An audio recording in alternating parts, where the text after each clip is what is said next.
내가 돌본 건 몸이 아니라 마음이었습니다. 68세의 아침. 나는 올해 68이다. 사람들은 묻는다. 그 나이에 무슨 요양보호사예요? 하지만 나는 대답한다. 아직 누군가를 돌볼 수 있어서 감사합니다. 새벽 5시 반이면 일어난다. 손을 씻고 머리를 묶고 연한 분홍색 유니폼을 입는다. 이 옷을 입은 지 벌써 5년째다. 버스를 타고 1시간을 가면 송파구의 작은 빌라가 나온다. 거기엔 올해 83진 김정숙 할머니가 혼자 살고 계신다. 나는 매일 아침 할머니의 하루를 시작해드린다. 할머니의 아침. 초인종을 누르면 안에서 작은 목소리가 들린다. 은희야, 왔구나. 문을 열면 할머니는 침대에 앉아 계신다. 흰 머리, 구부정한 등 하지만 여전히 따뜻한 미소. 할머니 잘 주무셨어요? 응, 어젯밤엔 잠이 잘 안 왔어. 허리가 아파서. 나는 할머니를 부축해 일으킨다. 천천히 조심스럽게. 뼈가 약하신 분이니까.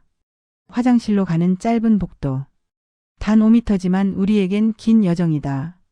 할머니는 한 걸음 한 걸음 천천히 걷는다. 나는 옆에서 부축한다. 천천히 가요. 괜찮아요. 할머니가 중얼거린다. 늙으니까 이것도 힘드네. 아니에요, 할머니. 잘하고 계세요.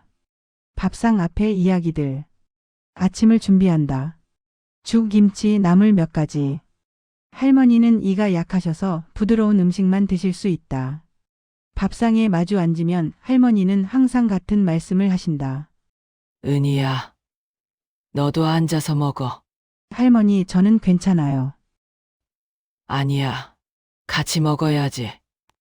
혼자 먹으니까 맛도 없어. 그래서 나는 할머니 옆에 앉는다. 작은 상에 둘이 마주 앉아 아침을 먹는다. 할머니가 말씀하신다. 우리 아들은 요즘 바쁜가 봐. 전화도 잘 안 하고. 바쁘시니까 그러시겠죠. 주말에 오신대요. 주말에 온다고 했는데 지난 주말에도 못 왔잖아. 할머니의 목소리엔 서운함이 묻어났다. 나는 할머니 손을 잡았다. 할머니, 제가 있잖아요. 매일 올게요. 할머니가 미소 지었다. 그래. 너가 있어서 다행이야. 가장 힘들었던 날. 하지만 늘 좋기만 한 건 아니었다. 어느 날 우 할머니 아들이 갑자기 찾아왔다. 정장 차림의 50대 남자. 얼굴엔 피곤함이 가득했다. 그는 거실에 들어서자마자 짜증 섞인 목소리로 말했다. 어머니, 또 왜 전화하신 거예요? 바쁘다니까요. 할머니가 작게 말씀하셨다. 그냥 목소리 듣고 싶어서. 목소리 듣고 싶으면 요양보호사 선생님이랑 얘기하세요. 저는 회사 일로 정신없어요. 그 말에 할머니는 아무 말씀도 하지 못하셨다.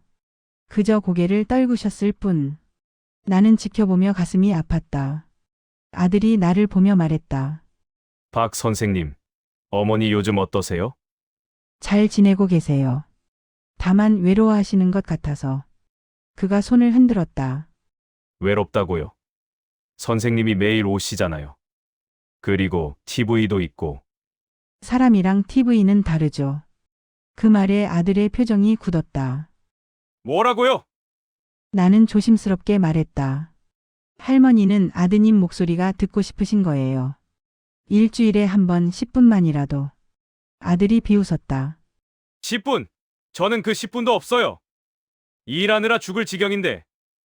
그럼 선생님이 잘 모시면 되잖아요. 그러려고 돈 주는 거 아니에요? 그 말이 정말 비수처럼 꽂혔다. 돈 주는 거 아니에요? 나는 아무 말도 하지 못했다.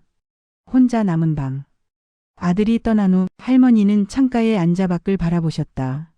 나는 옆에 앉았다. 할머니 괜찮으세요? 할머니가 작게 웃으셨다. 괜찮아. 저 애도 힘들겠지. 그래도 너무 하시는 거 아니에요? 할머니가 고개를 저으셨다. 아니야. 나도 젊을 땐 그랬어. 일하느라 정신없어서. 우리 부모님한테 잘못했지. 그래서 이해가 돼.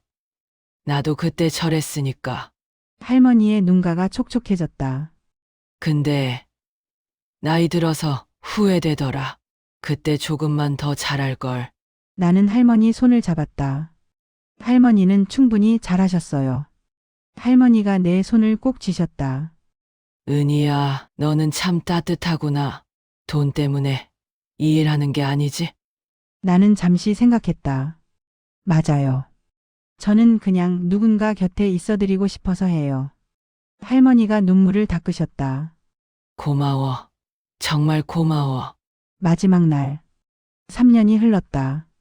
나는 매일같이 할머니를 찾아갔다.